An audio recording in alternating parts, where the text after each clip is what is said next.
Ladies and gentlemen, the following podcast is set for one episode. Your host from Columbus, Ohio, is Michael Kirk. Welcome to the Outlaw Mudcast. Hello and welcome to the Outlaw Mudcast, your digital audio dirt sheet for all things Super Show. Our top story for today's show, the match card for Virtual Grand Gathering 2 Part 2, as they're calling it, has been released. Let's go ahead and go through that right now. This is going to be covering the days of the third weekend in September 17th through September 20th. That's a Thursday through a Sunday. The events will kick off Thursday night. We'll start with the LFF Tri-State Championship. As a side note, there were 3 brand new belts revealed on Talk of the Universe this week. An LFF Tri-State belt, the new LFF Triad Championship, and a belt for the KSW Bluegrass Championship. That being said, let's get back to the match. The match is going to be the champion, Big Match Pete, taking on Kid Thunder. It's scheduled to start 7:30 p.m. Thursday night. The next match will be the other LFF Championship belt revealed on Talk of the Universe. The Triad Championship match, the first ever match for the Triad Championship. The winner will be crowned the first ever champion. It's going to be Public Enemy number 1 TJ Marconi taking on Hold the Line Harry and the Trash Man Neil Nealon. So Marconi versus Harry versus Trash Man, the winner of which becomes the first ever LFF Triad Champion. That rounds it out for Thursday. Friday, the first match scheduled is the championship match between the current LFF Trios champion and Mallory the Destroyer. Mallory the Destroyer won the Trios Championship number 1 contender tournament. She'll be facing either the current champion, Beatstick Brandon, or if Beatstick Brandon loses his match against Chris Pate, if the challenger Chris Pate becomes the champion Chris Pate will be the champion facing Mallory to defend. We don't know yet when the match between Beatstick Brandon and the challenger Chris Pate will happen. It will happen before Virtual Grand Gathering 2 Part 2, but the winner will have to defend against Mallory Friday night.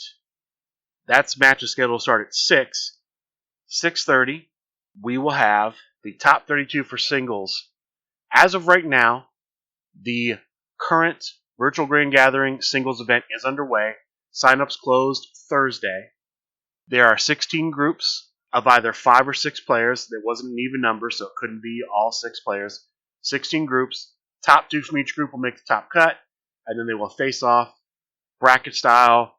Could see some triple threats or fatal four-ways thrown in there, but the top 32 singles event will happen Friday night, and then it will end up with a winner of Virtual Grand Gathering 2 Part 2. Saturday, Phase 1 of Faction Wars will kick off 2:30 in the afternoon. This is going to be a 2-hour event that I described in the previous show. Everyone in the Faction Wars will have as many singles matches as possible. Wins earn you 2 points for your team. Losses lose a point for your team. And then the overall score will be used to determine seedings and matchups going forward, Phase 2, and so on. That's all the information we have as of right now about Faction Wars. Later Saturday, 6 p.m., we will have the Tornado Tag Team Championships. Hold the Line Harry, the champion, will be defending against Chris Pate. The last event, Saturday night, will be the LFF World Heavyweight Championship. The current champion, Chris Pagilla, will be defending against the Director of Operations, Dave Marisak. That's scheduled to kick off at 6:30. Again, when it comes to the start times, I would only stand by the first start time because match times, start times, that is to say, for matches is going to be dependent on how long the previous match is. For example, if the Tornado Tag Championship goes longer than 30 minutes, obviously the World Heavyweight Championship won't start at 6:30. The start time will depend on when the previous match finishes up. After that championship match, the next match, Saturday night, scheduled to start at 7:30, is the Claim the Throne match. This is a match to determine the number one contender for the LFF World Heavyweight Championship. So the winner of the Claim the Throne will end up facing, at some point in the future, either the current champion, Chris Pagillo, or if Dave Marisak defeats Chris Pagillo, Dave Marisak, whoever the current LFF World Heavyweight Champion is, they will be facing the winner of this Claim the Throne match, which will be following their match. Claim the Throne match will have 6 participants. As of right now, those participants going into this week were the Cannoli Anthony Perry, the Last of a Dying Breed Mike D, Loudmouth Leo Larynx, and a 4th participant was added, James Booker. There are still 2 participants remaining. We're not sure who those are. The Grump Danny Thunder has offered to trade in his 3 shots at an LFF championship for a chance. As of right now, Danny Thunder has 3 shots at an LFF championship. He has a shot at the LFF Tag Team Championship with his partner, Chad Gropak. He has a shot at the LFF Trios Champion for winning the Boss Takeover event last week, winning his 3rd in that series. And I neglected to mention this earlier, he currently has a shot at the LFF Hardcore Championship. I should have mentioned this last week, but of course the current LFF champion is Mark Perry. He became champion after defeating both the big guy Gary Schneider and the Grump Danny Thunder in a triple threat tables, ladders, and chains match. His next offense, his 2 opponents had to be chosen by his opponents in the previous match. The big guy chose the Grump to be one of the participants. The Grump chose the big guy. So the LFF Hardcore Championship match is going to be a match between Perry, the Grump, and the big guy. A repeat of the previous match. But that's where we are right now at the Claim the Throne match. 4 participants announced, 2 remain, 1 possibly the Grump. How that works out, we'll see. The last match scheduled for Saturday, scheduled to start at 9:30 p.m., is the tag team match for the LFF Tag Team Championship. This is going to be the Team of Impact taking on the team of the Inner Circle that I just described, the Grump Danny Thunder and Chad Gropak, assuming Danny Thunder does not trade this in for a shot at the Claim the Throne match. We'll have to see. But that's what's currently scheduled. Sunday, 2 events scheduled Sunday. The first at 1:30 is a triple threat match for the LFF Hardcore Championship. I just talked about that. Mark F. and Perry will be defending his championship against the Grump Danny Thunder and the big guy Gary Schneider. And then 2:30 p.m. Sunday afternoon, the LFF Underworld Championship Birdcage match.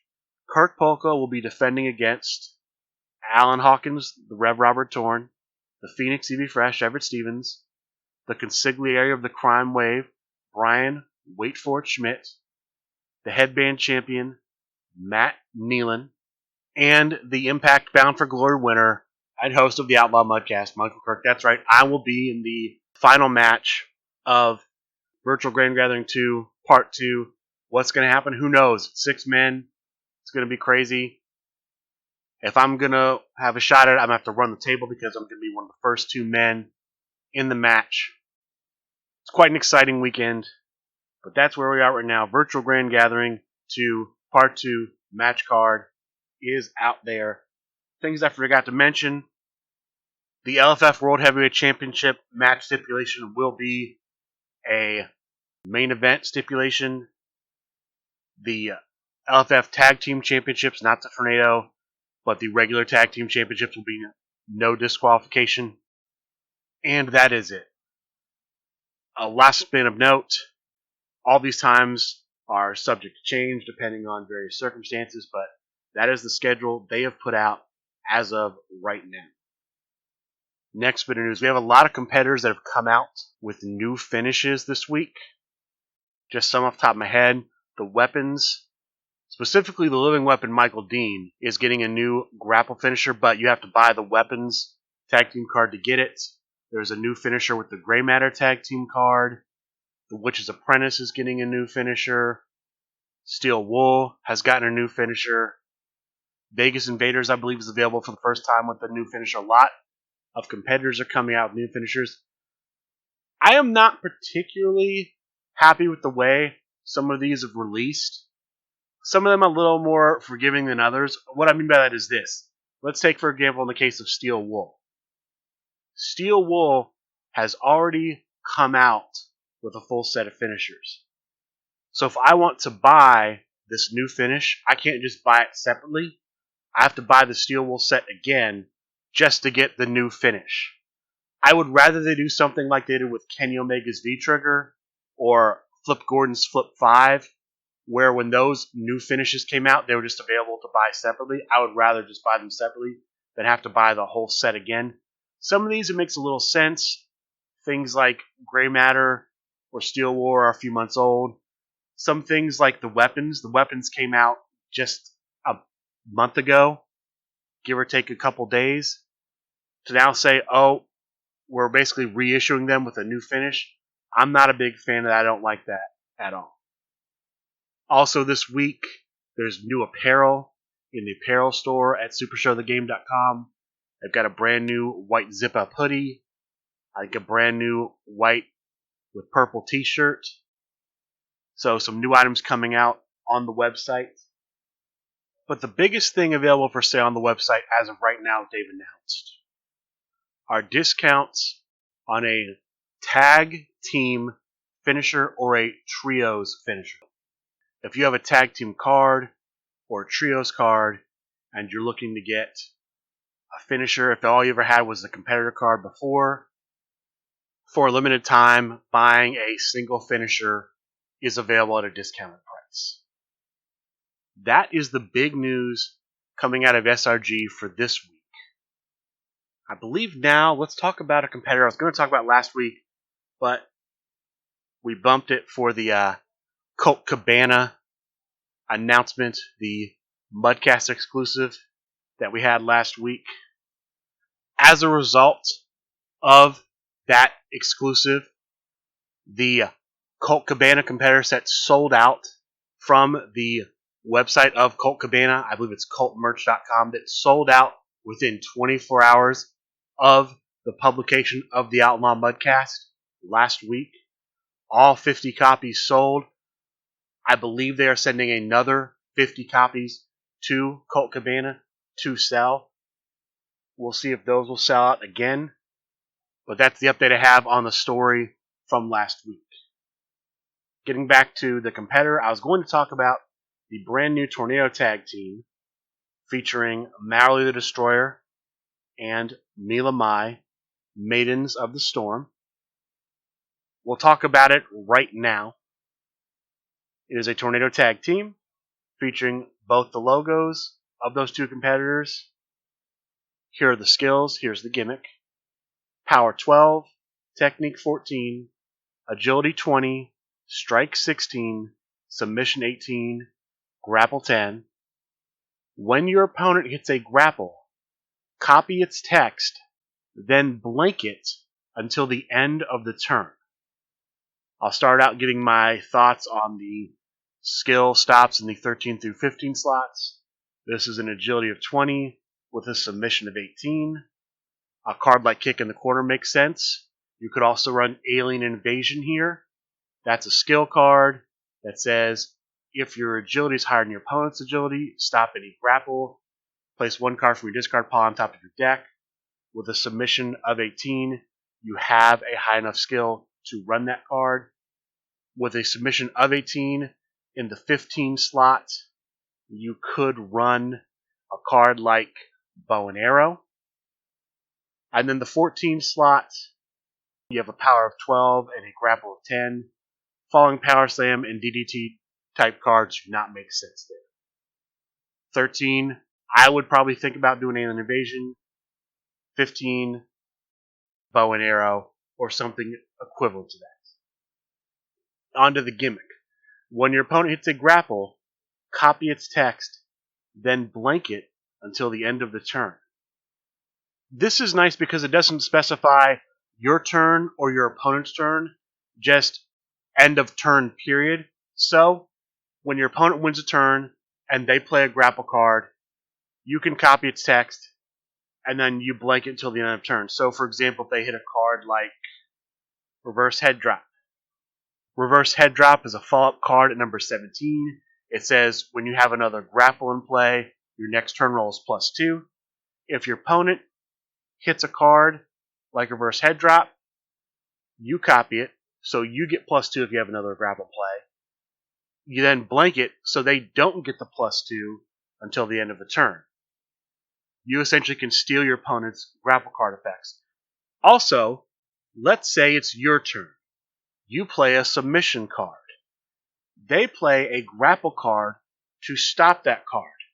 While the stop part will still work to stop your card, you can copy the stop they hit and then blank it until the end of the turn. So, for example, let's say you play your finished submission and your opponent plays a card like Double Slam. Double Slam says draw one card. If this is a tag team or trios match, I believe, stop any submission. When they play Double Slam and stop your submission, you can then copy the effect. So now you will draw a card, and then, of course, you'll blank it, so then they don't get to draw a card. So they play Double Slam. Yes, they stop it, but because you'll copy the effect and blank theirs, you get to draw a card, they don't. They play a card like Spinning Side Slam. I'm going to go with the new version here. Stop any finished submission. Your next turn roll is +2. Yes, they stopped the finished submission, but now instead of their next turn roll being +2, your next turn roll is +2. If they have a gimmick that adds to a card effect, like, for example, Johnny Gargano, not a tornado tag, but Johnny Gargano's gimmick is your grapple cards have the added text, flip 2 cards, then add 1 submission from your discard pile to your hand. If they had an effect like that added text to grapple cards, you would copy the added text as well and blank the added text on the opponent. So this is a very nice effect, stealing grapple effects. This also includes the grapple finish. If an opponent hits a grapple finish on you, any text on the grapple finish that they would normally do, you get to do. Any boosts to skills that they would normally get, they don't get, but you get. So if they played a card, I'll use a classic one, Double Death Drop. +6 to your 2 lowest skills. If you have a card with table in the name and play, your opponent buries 3 cards. If they hit you with Double Death Drop, they get +0 to their skills. You get +6 to your 2 lowest skills. And if you have a table card in play, they have to bury 3 cards. This is a nice gimmick. It's going to force your opponent to pretty much try to play strikes and submissions. You could even get a little aggressive on some of your stop strikes, because rather than stopping like a lead or follow-up grapple, you might decide, you know what, I'm going to let them hit the lead and follow-up grapple because I'm going to get the effects of those and they're not. Very interesting gimmick. Really is going to force your opponent to play in a way they might not want to play. Now it comes with 1 finished strike. This is number 28, Ragnarok. +4 to power, +2 to technique, +4 to grapple. Your opponent's gimmick is blank. Shuffle up to 2 cards in any player's discard pile into their deck. Skill-wise, it's going to bump your power from a 12 to a 16, your technique from a 14 to a 16, and your grapple from a 10 to a 14. So it'll give you a 14, 3 16s, an 18, and a 20. That's good. It takes out your bottom 2 botches, gives you a 5 and 6 chance to roll 16 or better. That's pretty good. And again, your lowest possible is a 14. Crowd meter, 3 or more. You can't do worse than a 17 with your finish roll. That's pretty good. Let's look at the finishers of Mila Mai and Mallory the Destroyer with Maidens of the Storm and see how they measure up. We'll start with the strike. Of course, you have Ragnarok that we just talked about. With Mallory the Destroyer, you have Chooser of the Slain. It's a finish strike number 28 with a spotlight effect. It's +1 to power, +1 to strike. When this card is in your discard pile and your opponent hits a grapple finish, you may bury this card to blank that card's text. To me, this doesn't make any sense to play instead of Ragnarok. The boosts aren't good enough, and your gimmick is already giving you the effect of this finish without having to bury anything. Plus, you get a copy on top of that. I wouldn't play this over Ragnarok. The Mila Mai finish, Genetic Stamping, +3 to power, +2 to technique. If your opponent breaks out, put 1 lead from your hand or discard pile into play. The bonuses aren't as good as the bonuses on Ragnarok, and I like the effect of Ragnarok's text better. Blanking the opponent's gimmick is always strong. It's gonna prevent them from using a gimmick to help them break out if their gimmick does that. I should have gone into a little more detail about Ragnarok back when I was discussing it initially, but let me go into it now. Text-wise, because we talked about the skill boosts, blanking the gimmick is good, and then shuffling up to 2 cards in any player's discard pile deck is good.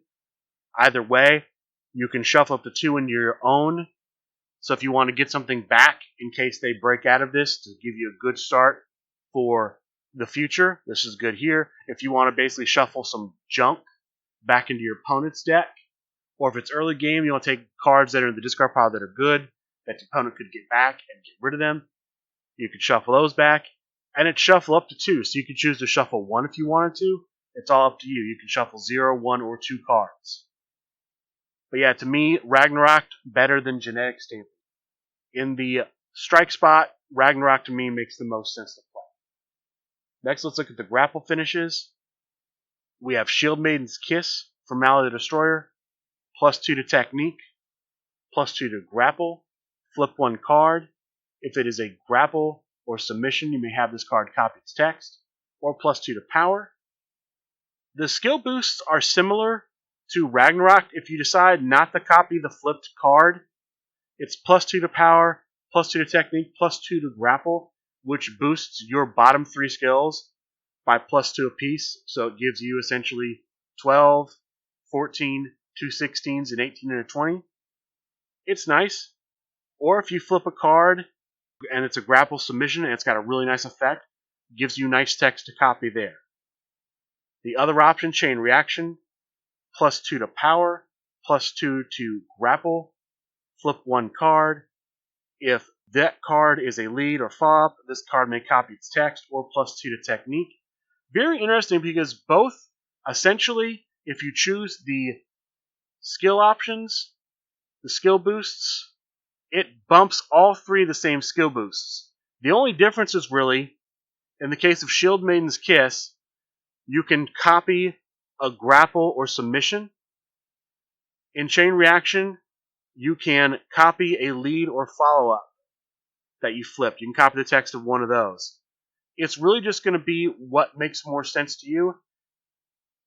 Looking at it right now without doing any deep analysis, I think Chain Reaction is going to be better because it's going to bump your 2 lowest skills, because your 2 lowest are your grapple and power automatically. And you're much more likely to flip a lead or follow-up than you are to flip a grapple or submission. When you flip a card, you only have essentially a 2 out of 3 chance to flip a grapple or submission with Shield Maiden's Kiss. With Chain Reaction, 27 of your 30 cards are leads and follow-ups. And of the 3 finishes, you already have 1 in hand that you're playing, Chain Reaction. So at most, you only have, just on a straight, if I just had a deck, the full deck of 30, took out Chain Reaction, I have, a 2 out of 29 chance of flipping a finish and having this not be effective? To me, Chain Reaction makes much more sense. You're much more likely to have the text option here than you are in Shield Maiden's Kiss. So I would almost certainly recommend playing the Chain Reaction over the Shield Maiden's Kiss. There is also a card I mentioned earlier, Double Death Drop. You could do that too. That's not a bad option. It's going to give you +6 to your 2 lowest skills. And if you have a table in play, it will force your opponent to bury 3 cards. That's a good option too. But of these two, I like Chain Reaction better. And now we'll look at the submissions. We'll start with the Mallory submission first. Number 30, Clutch of Valhalla. +1 to power, +2 to grapple. If you hit a card with Breaker in the name last turn, double these bonuses. Without the doubling, it's going to bump your grapple from a 10 to 12 and your power from a 12 to 13. So 12, 13, 14, 16, 18, 20. With the doubling, 3 14s, 16, 18, 20. Quite a number of Breaker cards. If you're going to play this, to me, makes sense to build around Breaker, so you do have that option. The finished submission for Nilamai is Chaos Waltz, +4 to grapple. When your opponent plays a strike finish, you may discard this card to blank its text, or have the finish target another one of their opponents. This is going to give you 12, 2 14s, 16, 18, 20, because it's going to bump your 10 to a 14. All of these finishes are really targeting the 2 low skills, which is quite nice. It sort of takes away botches. Personally, I kind of like the Clutch of Valhalla better. But Chaos Waltz is nice with that defensive option. Obviously, the targeting another opponent is going to be rare. It's only really going to happen in multiplayer matches, and you don't see a lot of those in Tornado Tag. Blanking the text of a strike could be quite good. Takes away skill bonuses, takes away anything else. If they play a strike, they'll blank your gimmick. You toss this, doesn't blank the gimmick. That really a huge deal in this case. But I kind of like Clutch of Valhalla, but I think it's just going to be up to the personal play style of whoever's using it. That is Maidens of the Storm, and I believe that's going to be the only card we cover this week. Next week we'll cover some new cards that come out. Again, we're still working through quite a bit from Virtual Gen Con, and we still have the Dragon Con releases to go through.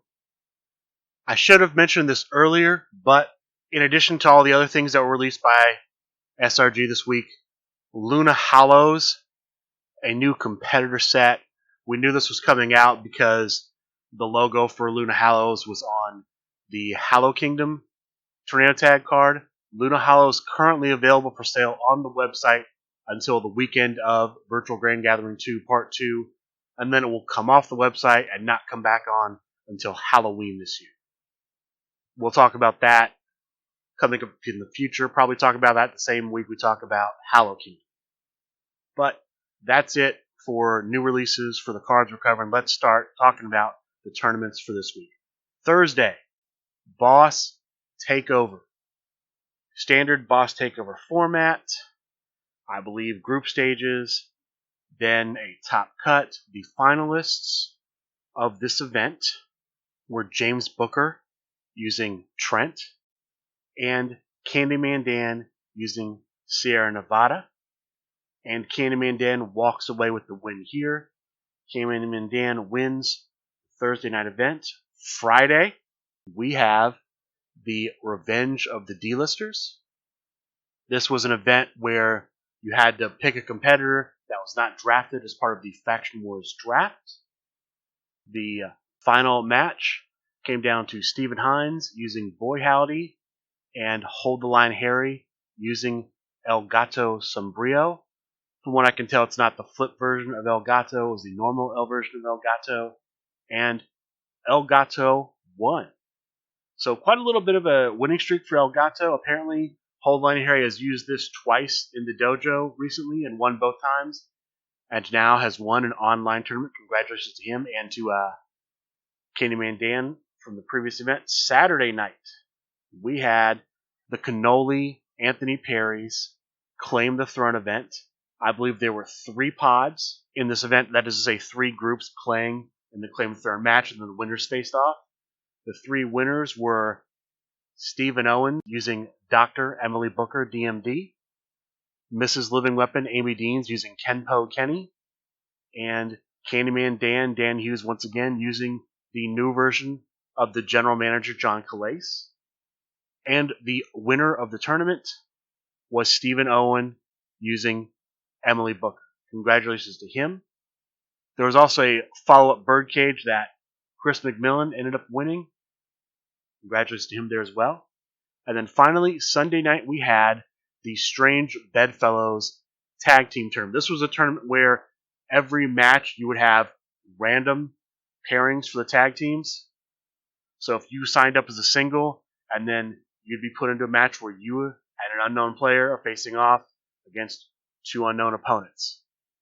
Unfortunately, at the time of this recording, I am not able to report on the results of this event. The event is still ongoing, and they are still in the early stages, so I am not able to even give you who made the top cut in this event. I will try to report on it next week, but you're going to get faster results checking out the SRG Super Show discussion group. It is also scheduled to stream on Twitch on Jeffrey Fox's Twitch channel. I believe that is Foxworthy257. So if you want to check out the top cut, that is an option. That is it for the past events for this week. There are currently no online events listed for sign up on supershowthegame.com. We do know, and I believe I reported this last week, the Mad Custodians Clean Sweep event, the free event where the winner will receive a champion of Kickstarter, or if they already have a champion of Kickstarter, they will pay that forward to another player. That event is scheduled to take place next Saturday. As I record this, this is September 6th. That is scheduled for September 12th. That event is full, so the only way you could sign up is if somebody drops, which is always a possibility. Check out the SRG Super Show discussion group on Facebook to see if that happens. Otherwise, I can just talk about the events we normally expect to happen. Dojo Tuesday nights on the SRG Universe Twitch page. There's always a Zoom room invitation posted in the Facebook discussion group if you want to be eligible for that. Otherwise, if you just want to watch, it's streamed on the Twitch page. Thursday night, there'll be some sort of boss takeover, press 1P invitational type event. And that is it for future events.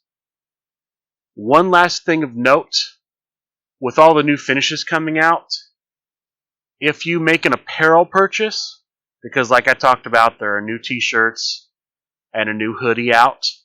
If you buy apparel, make a special request, you will receive the brand new Tornado Tag finisher for Gray Matter with an apparel purchase. That's going to do it for our show. Bit of a short one this week. Thank you to all of you for listening, and good day.